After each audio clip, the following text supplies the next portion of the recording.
Okay, problem 1-4 gives you a balance sheet, it gives you an income statement, it gives you a statement of shareholders' equity, and it probably gives you a Tylenol headache because you're looking at it and saying, where do I begin? Well, start with the easy apples. And the easiest apple here is to figure out what is the amount of net income. And we can figure that out pretty easy by looking at the statement of total shareholders' equity. And right here we need net income. So if we take 7,000 minus the 3,000 plus some number, we get 10,000.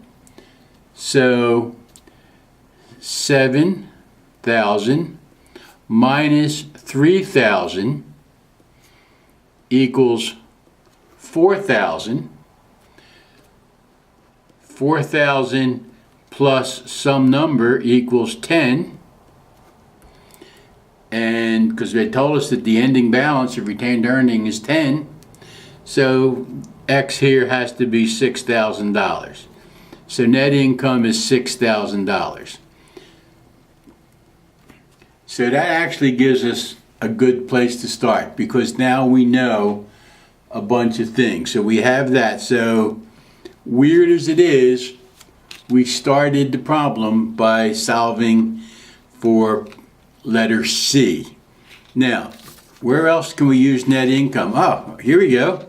Net income we can put here because we know what that is. We know net income is 6,000 because we grabbed that from the retained earnings statement of owner's equity. So if we know that's the net income is 6,000, we can push our way back to the salaries expense. So what did the salaries expense have to be? Well, we had $10,000 in other expenses. We had $10,000 in advertising and $10,000 for utilities. So let's take the $39,000, subtract this 10 that we know about. That gives us 29,000.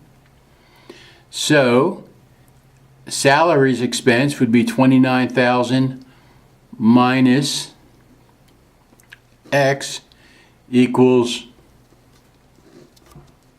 that 6,000. So when you do that, salaries expense has to be 23,000. 29 minus 6, 23,000.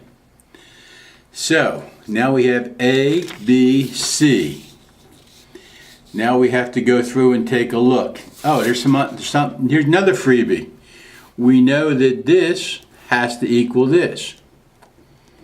So we have 26,000. So we're good there. Now, let's come back to our retained earnings. We have both common stock and retained earnings from our statement of shareholder equity. So let's take them and put them in. So our common stock is 11,100 from over here. Okay, and our retained earnings from over there is also 10,000. So we needed that. That gave us answer F. And the 10,000, I'm sorry, that gave us answer E for common stock. And this gave us answer F. And now we just have to subtract, take 26,000 minus 11,100 minus 10,000. and we come up with 4,900 as our accounts payable.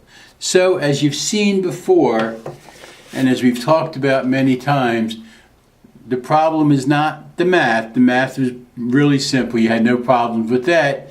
It was knowing where the pieces came from. And you had to do a little bit of detective work to say, well, the only place I could start was here with net income. And you had to figure that out. Because once we got the net income, we could put it in over here. We could come up with the salaries expense, and we could finish the rest of the statement just by plugging in the numbers. Bit of a challenge, but you're up to it. Temple don't take no stupid people, so you'll be fine.